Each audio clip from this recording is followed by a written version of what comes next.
कबूतरों की मज़ीद वीडियो देखने के लिए हमारे YouTube चैनल को सब्सक्राइब करें और बेल आइकॉन पर क्लिक करना ना भूलें। शुक्रिया।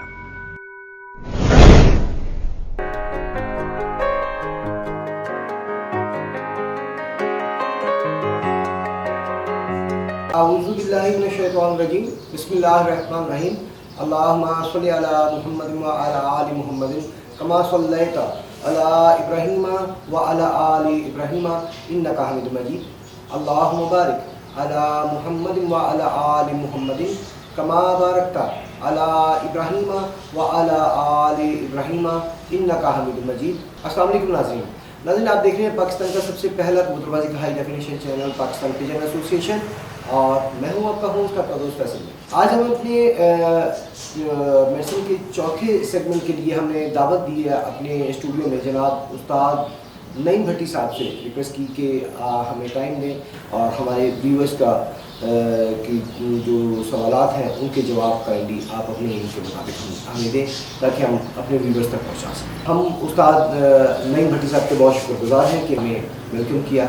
और अपना कीमती टाइम में से टाइम निकाल के हमें दिया। आज हम आपके तमाम सवालात इनके आगे रखेंगे और जो भी हमें जवाबात उस्ताद नईम भट्टी साहब देंगे वो हम आप तक पहुँचाएँगे।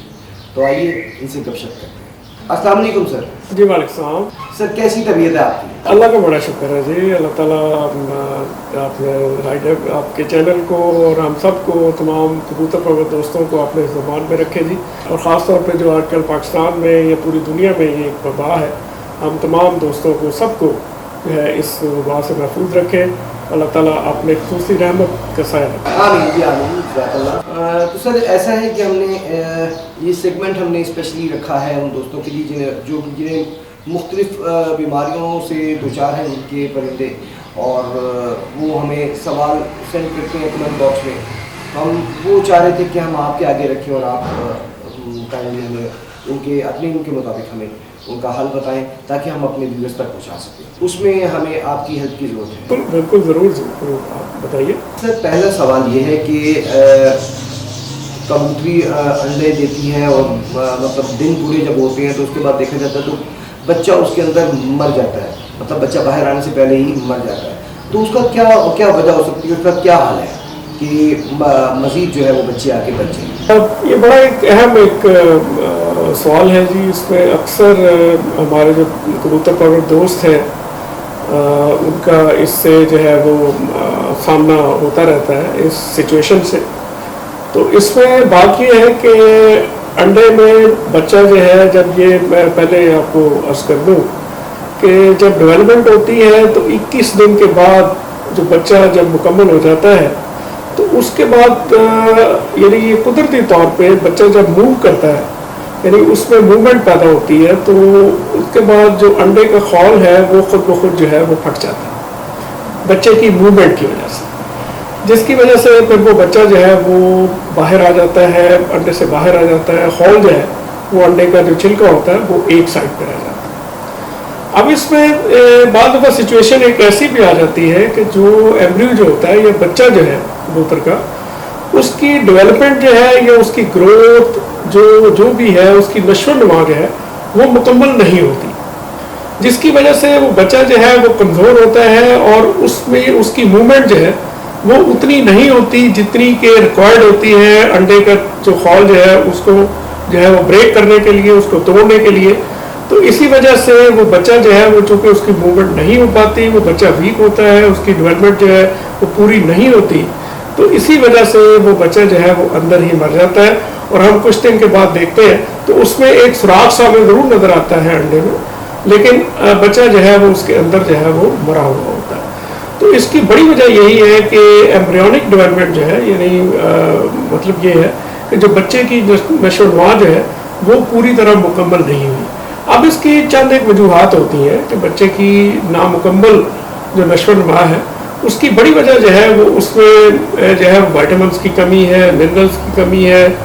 और इसमें जो अंडे के दो हिस्से होते हैं जी, एक सफ़ेदी होती है, एक जर्दी होती है, जिसको हम योग कहते हैं। योग सैक जो है इससे बच्चे को जो है वो फूड मिलती है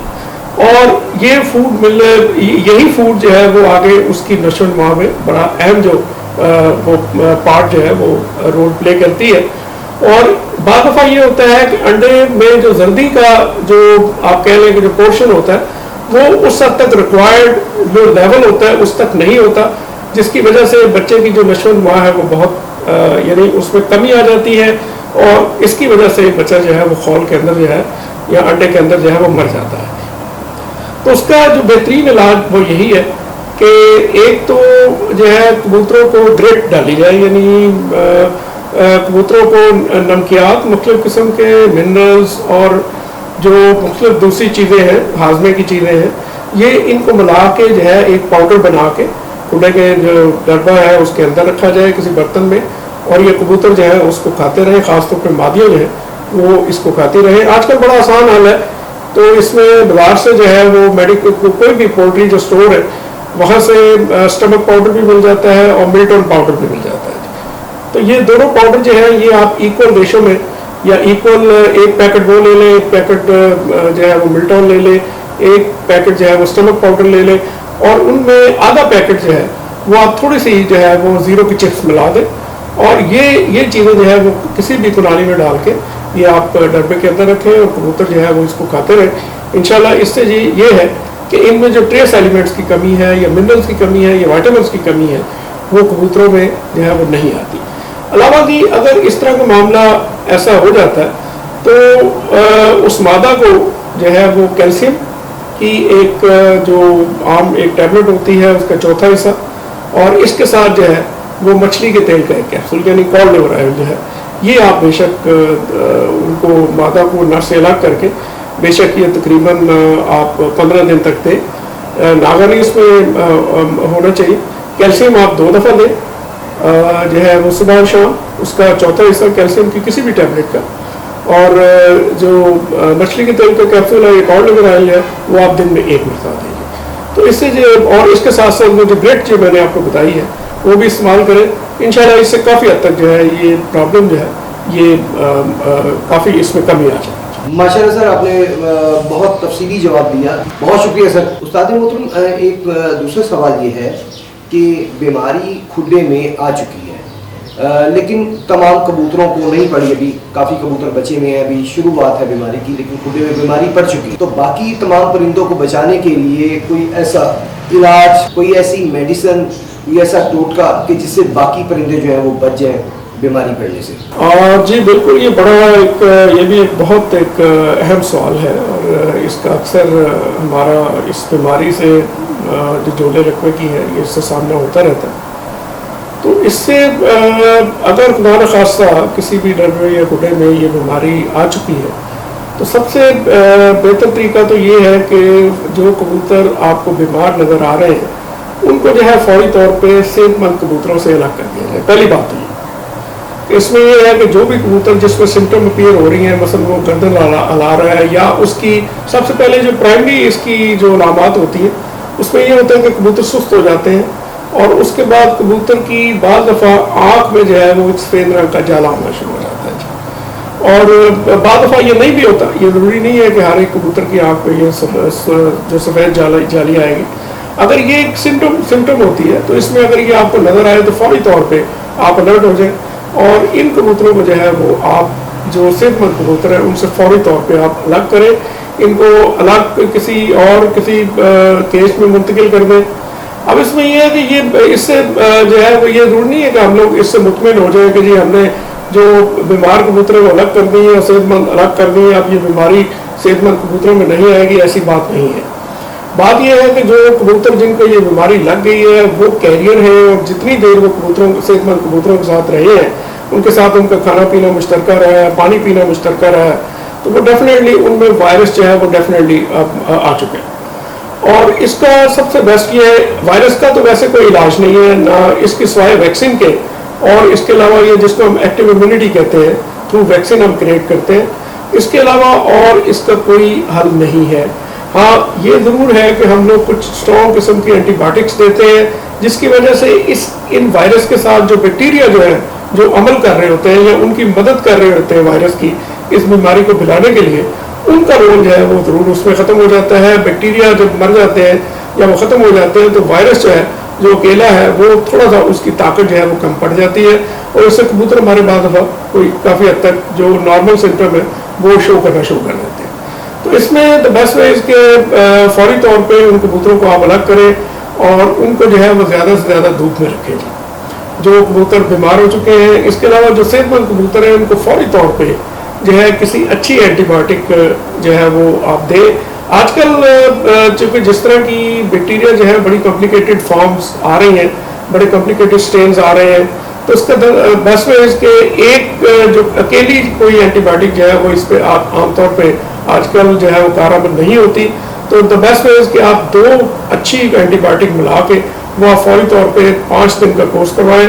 और उसमें यह है कि आजकल जो है टाइलोफर्सन आप ले लें और एनोसिन लें। ये दोनों ही बड़ी अच्छी एंटीबायोटिक्स हैं, टाइलोफर्सन है और एनोसिन है जी। एनोसिन जो है वो पर लीटर के हिसाब से जो है वो आया तकरीबन आधा चाय वाला चम्मच या पौना 1 चाय वाला चम्मच जो है, और जो एनोसिन होती है इसकी आप कह लें जो डोज होती है ये लिक्विड होता है, और इसमें 1 सीसी जो है वो 2 लीटर पानी के लिए काफ़ी है। तो इसी हिसाब से आप अपने कबूतरों की ज़रूरत के मुताबिक जो है वो आप पानी में ये डाल के दाने के साथ सेहतमंद कबूतरों को फौरी तौर पे 5 दिन का कोर्स करवाएं, और इनको जो है वो पानी जल्दी उठा लें, और पानी सिर्फ उतना डालें कि जितना कबूतर जो है वो सारा पी जाए। तो इंशाल्लाह 5 दिन के बाद काफ़ी हद तक जो है वो उसमें बेहतरी आप देखेंगे। और जो कबूतर बीमार है उनको भी आप जो है अगर वो नहीं ये पानी पी रहे तो उनको जो है वो आप बेशक सिरिंज से दें, ताकि वो ऐसा ऐसा जो है वो उसकी बेहतरी की तरफ आए। और इसके साथ साथ उन कबूतरों को जो है वो आप जो है वो ऑयल वाली कोई भी चीज़, फॉर एग्जाम्पल ये मछली के तेल का कैप्सूल जो है ये बड़ा अच्छी चीज़ है, ये आप उनको दें, एमियम दे दें, कोई भी चीज़ जो है वो साथ साथ देते रहें। और वो दाना अगर नहीं खा रहे तो उनको हाथ से खिलाते रहें, तो ऐसा ऐसा इंशाल्लाह ये कबूतर जो है वो भी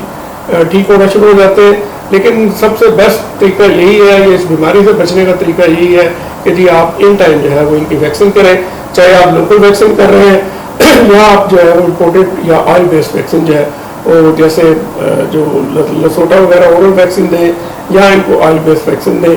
तो इससे जो है ये इंशाल्लाह काफ़ी हद तक जो है वो कबूतरों का बचाव जो है वो हो जाता है। माशाल्लाह, बहुत शुक्रिया सर। सर अगला सवाल प्रैक्टिकल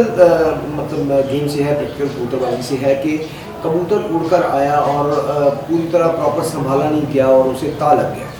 तो उसके लिए काइंडली कोई इलाज बताइए हमारी व्यूअर्स के लिए। जी ये एक बहुत एक अहम एक चीज़ है, और आजकल जो टेम्परेचर बढ़ता जाता है कबूतरों में जो ये चीज़ जो है बड़ी कॉमनली देखने में आती है कि कबूतर अगर बैठा है और वो सही संभाला नहीं गया और वो पानी पिए जा रहा है, और जिसको हम पंजाबी से कहते हैं जी ताल आ गया कबूतर में। तो इसमें जो जहाँ तक मेरा एक्सपीरियंस है माशाल्लाह आजकल तो बहुत सारे इसके जो है वो इसके मल्टीविटामिन्स भी आ चुके हैं, कम्बिनेशंस आ चुके हैं। इसके अलावा और भी बहुत सारे माशाल्लाह बहुत सीनियर उस्ताद इकराम के पास बहुत अच्छे इसके जो नुस्खे जो है वो मौजूद हैं। लेकिन जहाँ तक मेरे इल्म का सवाल है तो जो है इसमें बेहतर सबसे तरीका यही है कि अगर कबूतर को इस तरह की सिचुएशन जो है वो आ गई है तो उसमें मेरे प्रैक्टिकली के मुताबिक तो जी हम करते हैं कि दही जो लेके और उसको किसी मलमल के कपड़े में या कॉटन के कपड़े में उसको बांध के जो है वो लटका देते हैं जी, और एक तरफ उसका जो है वो पनीर बन जाता है, और जो पानी उससे कतरा कतरा गिरता है वो किसी गिलास में इकट्ठा कर लें, और ये पानी जो है जी ये उस कबूतर को जो है वो थोड़ा थोड़ा देते रहें। और जो कबूतर जिसको ताव लग जाता है ये बहुत अच्छी एक चीज़ है, बड़ी एक प्रैक्टिकल चीज़ है। मैंने खुद कई दफ़ा हम लोग आजमाते रहे जो हमारे कप वगैरह उठते थे ये टूर्नामेंट्स में मुख्तलिफ, तो ये अच्छी एक चीज़ है। इसमें ये है कि बेसिकली ये होता है जी कि कबूतर को ताव उस वक्त लगता है जब इसमें नमकियात की कमी वाक़ई हो जाती है, तो इसमें या उसमें जो मुख्तलिफ विटामिन्स हैं उनकी कमी वाक़ई हो जाती है, और इसी वजह से कबूतर जो है वो बार बार पानी पीता है और यानी अपना जो है वो ख़राब हो जाता है। तो इसका बेस्ट वे यही है कि आप जो दही का पानी है वो जो और पनीर जो आपने निकाला हुआ है वो आप बेशक कुछ देर के बाद जब आपको दो तीन घंटे गुजर जाए वो पानी थोड़ा थोड़ा देते रहें, इंशाल्लाह उससे काफ़ी जो है वो कबूतर को फ़र्क पड़ेगा। और उसके बाद वो पनीर भी उसको थोड़ा सा दें तो इससे जो है वो इंशाल्लाह ताला काफ़ी हद तक जो है वो बचाव हो जाता है। अलावा जी अगर दूसरा आप ज़्यादा करना चाहते हैं तो आंवले का मुरब्बा भी बहुत अच्छा है, उस पर रात को भिगो लें और उसको सुबह जब पानी उसका जो है वो जो है उसका पानी या शीरा निकाल लें और उसको भी उसी पनीर में मैश करके ये आप गोलियाँ बना लें तो सबसे बेस्ट है। ये भी कबूतर को आप दे के देखें, इंशाल्लाह इससे भी जो है वो भी काफ़ी फ़र्क पड़ जाए। सर एक आखिरी सवाल आपसे, जो कमेंट बॉक्स में हमें हमारे व्यूअर्स ने किया है वो कह रहे हैं, उनका कहना है कि एक कबूतर बीमार हुआ लेकिन रिकवर हो गया, रिकवरी तो हो गई उसकी लेकिन वो पूरी तरह सेहत याद नहीं हो रहा, उसे पक्का सोकड़ा हो गया, उसकी मतलब हड्डी निकल आई, जिसम गोल नहीं कर रहा। तो काइंडली कोई ऐसी चीज़ हमारे व्यूअर्स के लिए बताइए कि जिससे उसका जिसम भर जाए और उसकी मतलब वो ताकत में आ जाए, प्रॉपर अपनी जिसामत में आ जाए। जी बिल्कुल, ये भी आमतौर पे बाज़ कुछ कबूतरों में सिचुएशन देखने को आती है। तो इसमें जो है वो सोकड़ा की एक तो ये होता है जी कि कबूतरों में ये बेसिकली कबूतर के अंदर बुखार होता है या इसमें ब्लड इन्फेक्शन की वजह से ये सोकड़ा आमतौर पे कबूतर को होता है जी। और इसका अगर बस सोकड़ा जो है वो फॉर एग्जांपल एक कबूतर सोकड़े में चला आ रहा है, आपने बहुत सारी मेडिसिन दे रहे हैं लेकिन वो रिकवर नहीं हो पा रहा, तो उसमें तो ये बाद दफ़ा टीबी भी कबूतर को हो जाती है, तो इसका टीबी का भी टेस्ट करवाना चाहिए। इससे ये है कि बाद दफ़ा देखने में आया कि ये सोकड़ा जो है अगर वो प्रलॉन्ग कर जाता है या ज़्यादा लंबा अरसे तक वो चलता है तो बाद दफ़ा ये कबूतर को जो है वो ट्यूबरकुलोसिस हो जाती है, जिसको हम टीबी कहते हैं। तो इसका टीबी का भी टेस्ट अगर करवा लिया जाए तो वो सबसे बेस्ट है। और जो टीबी की जो मेडिसिन अगर जो भी मुतलका है अगर उसकी वो शुरू की जाए तो मुमकिन है उससे काफ़ी हद तक जो है, मैंने कुछ केसेस ऐसे देखे हैं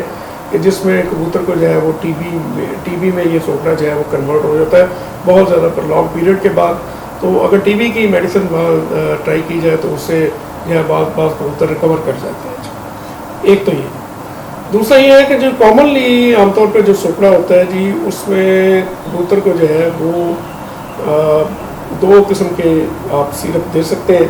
एक फ्लैजल और सेक्टर, ये दोनों मिला के अगर आप दें और साथ एक तीसरा आप मिला लें जिसको जेटी पार जो है ये इसके लिए लिवर के लिए जो एक पाउडर होता है ये अपना सिरप है, तो ये तीनों सिरप अगर आप मिलाएं और हर सिरप जो है ये मसलन इसमें फ्लैजल है, सेक्ट्रॉन है और जेटी पार है, आप इसका आधा सीसी लेके 1.5 सीसी टोटल और 1.5 सीसी उसमें पानी डाल लें और यानी और ये सुबह और शाम जो है वो कबूतर को दें, इंशाल्लाह इससे काफ़ी जो है वो अफाका हो जाता है। बाद दफ़ा ये भी होता है कि कबूतर के पेट में जो है वो वर्म्स होते हैं या पेट के कीड़े भी बाद दफ़ा ये इसमें पार्ट प्ले कर रहे होते हैं सोकड़े में, तो उसका अगर इस चीज़ को चेक कर रहा हो तो कोई भी अच्छा एंटी डिवर्मर जो है वो उसको पहले दे के देख लें एंटीबायोटिक देने से पहले। अगर वो उससे ठीक हो जाता है, रिकवर कर जाता है, तो इट मीन्स के ये पेट के कीड़े की वजह से ही इसमें ये प्रॉब्लम आ रही थी। इसमें ऑक्सोफेक्स है, आप जेंटल दे लें, वॉर्मॉक्स दे लें या कैटरस जो है वो टैबलेट्स मिलती हैं, आप कोई भी चीज़ जो है वो ट्राई कर सकते हैं। और इसके अलावा इसके बाद फिर आप कोई एंटीबायोटिक की अगर आपने मतलब कोई भी डिवर्मर अच्छा दिया है और 3, 4 या 5 दिन के बाद वो कबूतर रिकवर उसी तरह या रिकवर नहीं कर रहा, वही सिम्टम दे रहा है सोकड़े की, तो इसके मीन्स के फिर आप इसको एंटीबायोटिक देंगे। और ये एंटीबायोटिक जो है ये तीनों सिरप जो मैंने बताए हैं ये आप ट्राई कर सकते हैं। ये आप इनको कम से कम जो है वो 7 दिन तक दें सुबह शाम, तो इंशाल्लाह इससे काफ़ी हद तक जो है वो रिकवरी हो जाए। उस्ताद मोहतरम आपका बहुत बहुत शुक्रिया कि आपने अपने कीमती टाइम में से वक्त निकाला और हमारे व्यूवर्स के मसाइल हल करने में हमारी मदद की। आपका बहुत बहुत शुक्रिया सर, बहुत मेहरबानी। जी नाज़रीन, उम्मीद है कि आज का प्रोग्राम आपको पसंद आया होगा। आपके जो भी सवाल हम तक पहुँचे हैं वो हमने उस्ताद नईम भट्टी साहब के आगे रखे और उनके जो भी जवाब हमें मिले वो हमने आप तक पहुँचाए। तो उम्मीद है कि आपको इसका ज़रूर फ़ायदा होगा। उस्ताद नईम भट्टी साहब माशाल्लाह एक पढ़ी लिखी हस्ती हैं और बहुत ज़्यादा इल्म इसमें इस कबूतर परवरी में वो रखते हैं। एक होती है कबूतर परवरी, एक होती है पढ़ी लिखी कबूतर परवरी। तो मैं समझता हूँ कि उस्ताद नईम भट्टी साहब जो है वो एक पढ़ी लिखी कबूतर परवरी करते हैं। तो माशाल्लाह नॉलेज इनके पास भी बहुत है। इसके अलावा कोई भी साहब समझते हैं कि उनके पास मतलब इसी तरह बीमारियों से रिलेटेड कोई नुस्खा जात देसी हो, बेशक वो मेडिसिन हो, वो समझते हैं कि उनके पास हैं, अच्छी हैं, एक मतलब एक्सपीरियंस्ड नुस्खा जात हैं, तो वो हमें कॉल करके बुला सकते हैं। उनका तजुर्बा, उनका एक्सपीरियंस भी हम लोगों तक पहुँचाएँगे। और अगर कोई मेडिसिन डीलर अपनी ऐड फिर मूवी हमारे चैनल पे चलवाना चाहें, मुख्तलिफ बीमारियों से रिलेटेड मेडिसिन का नॉलेज हमारे चैनल के थ्रू लोगों तक पहुंचाना चाहें, तो वो हमसे स्क्रीन पर चल रहे नंबर पर कॉन्टैक्ट कर सकते हैं। तो नाज़रीन, हमारे फेसबुक पेज को लाइक करें, हमारे यूट्यूब चैनल को सब्सक्राइब करें, ताकि कोई भी नई मूवी आए तो उसकी अपडेट आप तक सबसे पहले पहुँचे और हमारी कोई मूवी भी मिस ना हो। तो अगर हमारी मूवी, ये सेगमेंट हमारा पसंद आया तो लाइक करें, शेयर करें, कमेंट करें। और फ़िलहाल के लिए कैमरामैन अज़हर इकबाल के साथ फैसल को इजाज़त दीजिए। अल्लाह हाफ़िज़।